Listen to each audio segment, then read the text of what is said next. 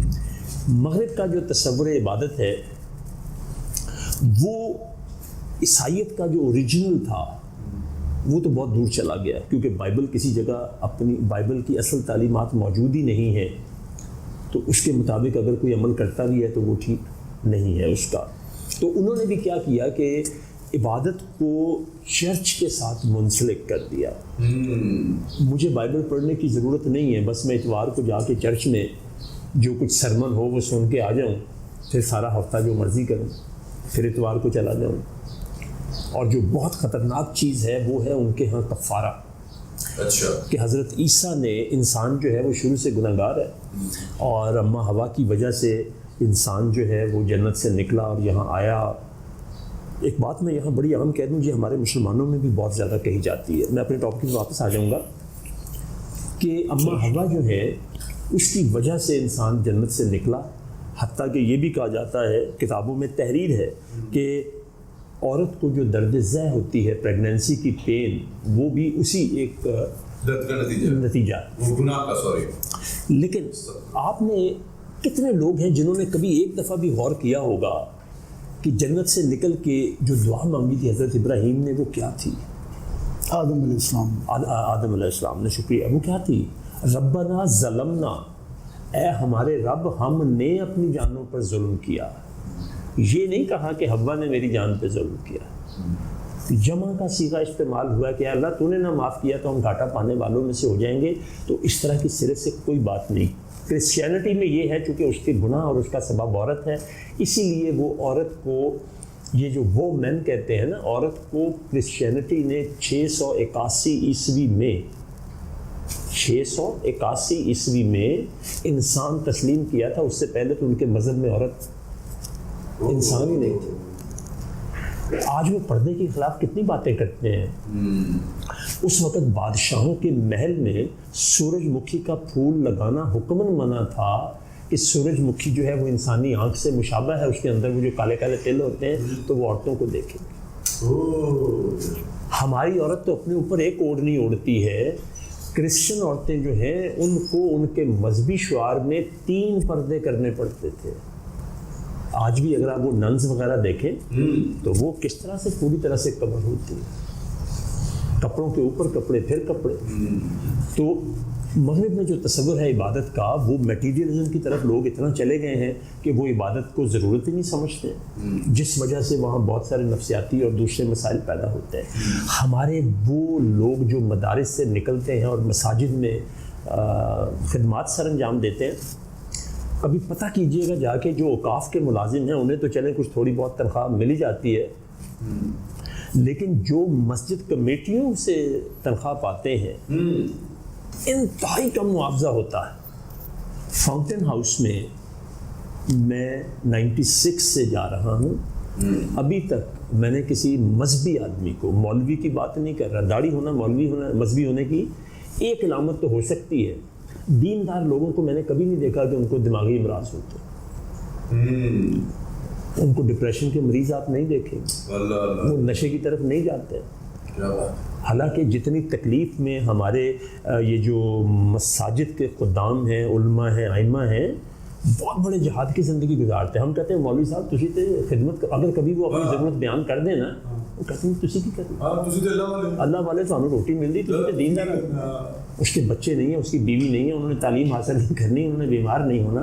تو یہ اسلام کا جو تصور عبادت ہے یہ کنسولمنٹ پیدا کرتا ہے، کنٹینٹمنٹ پیدا کرتا ہے. اور ایک بڑی اہم بات کی طرف آپ کو لے کے چلوں. آپ صلی اللہ علیہ وسلم نے جب ادھر کھڑا لوگوں کو پہاڑ پر بلا کے پہلی دعوت دی تھی نا، آپ کسی بھی کتاب میں پڑھیں گے تو وہ یہیں سے شروع ہوتی ہے کہ آپ نے کہا کہ اگر میں کہوں پہاڑی کے پیچھے دشمن ہے تو تم مان لو گے. اوپننگ سینٹینس جو آپ کا تھا نا، آپ کی زبان مبارک سے جو پہلا جملہ نکلا تھا وہ تھا قولوا لا یا ایھا الناس قولوا لا الہ الا اللہ. ناس جو ہے نا وہ انگریزی میں موب جو ہوتا ہے نا، اس میں ہجوم، اس میں امیر غریب چھوٹا بڑا پڑھے لکھے ان پڑھ سب ہوتے ہیں. تو اس اے سارے ہجوم کہو کہ اللہ ایک ہے، الہ لا الہ الا اللہ، قولوا لا الہ الا اللہ تفلحوا، تاکہ تم کامیاب ہو جاؤ۔ صرف کامیاب ہی نہیں، تملک العرب والعجم، عرب اور عجم پہ چھا جاؤ، پوری دنیا تمہارے زیر نگین آ جائے۔ تو اس پورے جملے میں جو طاقتور ترین لفظ ہے وہ ہے الہ۔ ہم ورد کرتے ہیں لا الہ الا اللہ، کبھی غور کریں کہ اس کا مطلب کیا ہے۔ الہ اس آقا کو کہتے ہیں کہ جس کے پاس تمام طاقتیں موجود ہیں اور ہم خوشی سے اس کا ہر حکم مانیں اور سرے منہ بھی اس کے خلاف نہ جائیں۔ ان عربوں کو الہ جب سمجھ آیا تو وہ بدو، مطلب جن کو کسی بھی قسم کی کوئی تہذیب نہیں تھی بقول باہری کی دنیا کے، تو انہوں نے پوری دنیا کو فتح کیا۔ حضرت عمر رضی اللہ تعالیٰ عنہ جو ہیں، ان کو وہ سکندر اعظم کچھ بھی نہیں ہے ان کے مقابلے میں۔ میں اگر آپ کو اسٹیٹسٹکس بتانی شروع کروں تو آپ حیران ہو جائیں گے، سکندر اعظم نے آپ کے مقابلے ان سے بڑا فاتح آج تک پیدا ہی نہیں ہوا۔ 800 یا 850 مربع میل 10 سال دور ہے ان کی خلافت کا۔ 800 مربع میل بہت بڑی جگہ ہوتی ہے۔ 800 مربع میل روز اسلامی خلافت میں داخل ہوتا تھا، صرف اس لیے کہ آپ صلی اللہ علیہ وسلم کا وہ پہلا فرمایا ہوا جملہ جس کے دل میں اترتا چلا گیا، تو وہ جو شاعر نے کہا نا، جو بھی تیرے فقیر ہوتے ہیں وہ آدمی بے نظیر ہوتے ہیں۔ کیا بات۔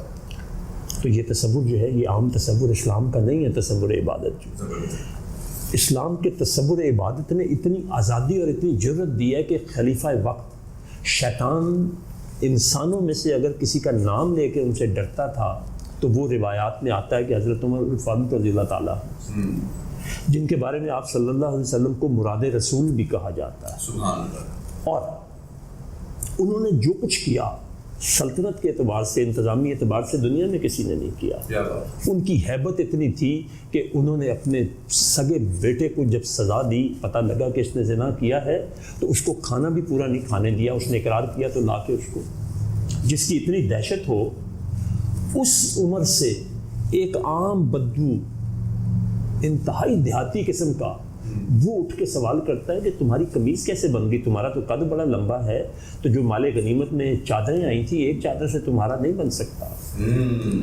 آج حکمران بھی ویسے نہیں ہیں اور عوام بھی ویسے نہیں۔ کیا زبردست۔ کوئی کمی نہیں رہی، سب کچھ تمہاریا،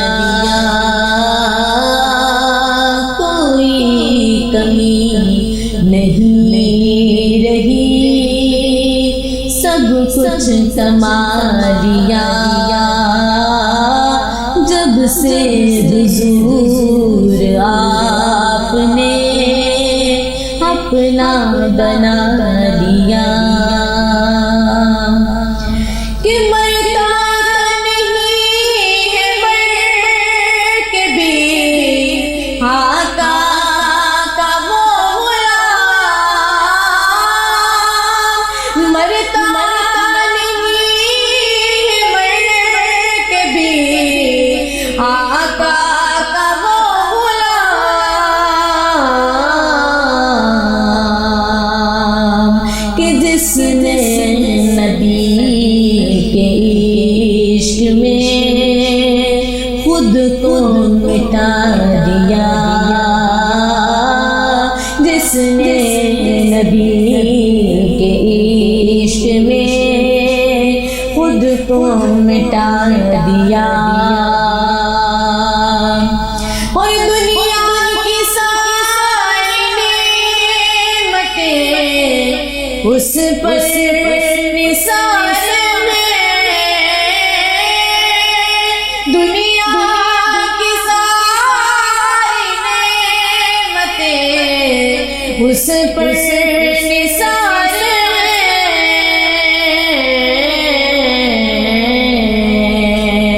کہ جس نے بھی سر کو آپ کے در پر جھکا لیا، جس نے بھی سر کو آپ کے در پہ جھکا دیا اور نظر کرم ہے آپ کی رحمت کمال ہے نظر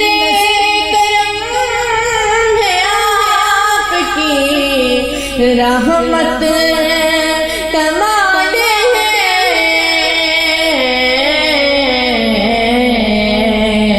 کہ مجھ جیسے سنگ راہ کو ہیرا بنا دیا مجھ جیسے سنگ راہ کو ہیرا بنا دیا کمی نہیں رہی سب کچھ کما لیا جب سے حضور آپ نے اپنا بنا دیا. ماشاءاللہ. اب پروگرام کے آخری لمحات ہیں اور میں چاہوں گا کہ ہم جو ہے وہ مزید اپنی گفتگو میں تھوڑا سا ایڈ کریں. خان صاحب, آپ نے جتنا بھی اس وقت اپنا ٹینور گزارا ہے, جو چیزیں سیکھی ہیں, میرے ویورز کے ساتھ ان تمام تر چیزوں کو شیئر کریں کہ قرآن پاک میں کون سی ایسی چیز ہے جو آپ کے دل میں گھر کر گئی؟ قل ان کنتم تحبون اللہ, اگر چاہتے ہو اللہ تم سے محبت کرے, فاتبعونی, آپ سرکار کی اتباع کرو, یحببکم اللہ, اللہ پھر تم سے محبت کرے گا, یغفر لکم ذنوبکم, اور تمہارے گناہ معاف کر دے گا, واللہ غفور الرحیم, اللہ بخشنے والا رحم کرنے والا. سبحان اللہ, زبردست. اچھا پروفیسر صاحب, کیا کہنا چاہیں گے آخر میں آج کی اس محفل کو, اس ٹرانسمیشن کو کس طریقے سے سنانا چاہیں گے؟ شعر کو دھیان سے سنیے گا اور پھر بتائیے گا کہ کیفیت آپ پہ کیا پیدا ہوتی ہے. گھر سے مسجد ہے بہت دور, چلو ایسا کریں ایک روتے ہوئے بچے کو ہنسایا جائے. درد دل کے واسطے پیدا کیا انسان کو, وگرنہ اطاعت کے لیے کم نہ تھے کر رو گیا. دل میں اترا, ایسے ایسے بہت کیا. یہ قرآن کی تعلیمات کے بالکل خلاف ہے. یہ ہمیں بھٹکانے کے لیے, ہمیں اسلام کے تصور عبادت سے دور کرنے کے لیے چیزیں یا تو لا علمی اور جہالت کی وجہ سے کی گئی ہیں یا پلان کی گئی ہیں. یہ جو بھی آپ نے بتایا, جی, خاص طور پہ میں نے یہ سوال رکھا تھا کہ نہ بھی پوچھتے تو میں نے آپ سے یہ کہنا تھا. دیکھیں, ایک روتے ہوئے بچے کو ہنسانا بڑا ضروری کام ہے, لیکن اس کا مطلب یہ نہیں ہے کہ آپ اس فرض کو چھوڑ دیں جو آپ پر پہلے سے فرض ہے. بچے کو ہنسانا اپنی جگہ پر بڑا اہم ہے, لیکن بچے کو ہنسانے کے لیے نماز کو چھوڑ دینا کوئی بات نہیں. ویسے یہ بڑی امپورٹنٹ بات کریں کہ ہم اکثر ہمیں یہ سننے کو بھی ملتا ہے, کہا بھی جاتا ہے کہ بھائی جو ہے دل کے واسطے لوگوں کی جو ہے. اب اللہ کیا کہتا ہے, میں نے سورہ ذاریات میں بتایا نا, وہ کہتا ہے میں نے تمہیں اپنا حکم ماننے کے لیے, اپنی عبادت کے لیے پیدا کیا ہے. یہ درد دل کہاں سے لے آئے؟ اس سے نقصان کیا ہوتا ہے؟ اس سے نقصان یہ ہوتا ہے کہ ہم جیسے کم علم لوگ کیا کہتے ہیں, وہ کہتے ہیں یار حقوق العباد کا خیال رکھو تو اللہ تو اپنے حقوق معاف کر دے گا. 50% ہم اپنے آپ کو 50 نمبروں کی ایگزمپشن دے دیتے ہیں پہلے. ٹھیک ہے, 100 میں پاس ہونا ہوتا تو 33 لینے تھے, تو 50 تو مل گئے, تو باقی نہ بھی ملے تو ہمیں تو پاس ہونے کے لیے صرف 33 چاہیے. یہ بالکل غلط ہے. جب آپ اذان سنتے ہیں تو کبھی غور کیجیے گا, آج کے بعد حی علی الصلاح پہلے کہا جاتا ہے, حی علی الفلاح بعد میں کہا جاتا ہے. دونوں حقوق اپنی اپنی جگہ پر بڑے اہم ہیں. وہ تو ہے اللہ چاہے گا تو معاف کر دے گا, اس نے یہ تو نہیں کہا میں معاف کر دوں گا. اللہ چاہے تو اس کی ایک صفت ہے قادر, وہ جو مرضی کر دے. لیکن ہم خود سے اپنے آپ کو 50 نمبروں کی ایگزمپشن دے لیں تو خدا کے لیے یہ درد دل کو نکال دیں, ورنہ کسی دن دل کا دورہ نہ پڑ جائے. بہت شکریہ ڈاکٹر صاحب آپ کی تشریف آوری کا. خان صاحب آپ کی تشریف آوری کا. ایک آیا مبارک ذہن میں آ گئی ہے درد دل پہ. آپ 4تھے پارے کا سٹارٹ ہے, لن تنالوا البر حتى تنفقوا مما تحبون, تم بھلائی کے نزدیک بھی نہیں بھٹک سکتے. لن تنالوا البر, تم بھلائی کے نزدیک بھی نہیں بھٹک سکتے. حتی تنفقوا, جب تک خرچ نہ کرو, مما تحبون, جو تم کو سب سے محبوب ہے. وما تنفقوا من شيء فإن الله به عليم, تم جو کچھ اللہ کی راہ میں خرچ کرتے ہو اللہ کو اس کو علم ہے۔ سبحان اللہ، جزاک اللہ۔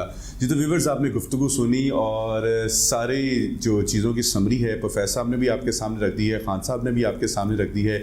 فیڈ بیک سے اپنے ضرور اپڈیٹ کیجیے گا۔ اپنے میزبان عبدالرحمان کو اجازت دیجیے، انشاءاللہ کل پھر ملاقات ہوگی۔ اللہ حافظ۔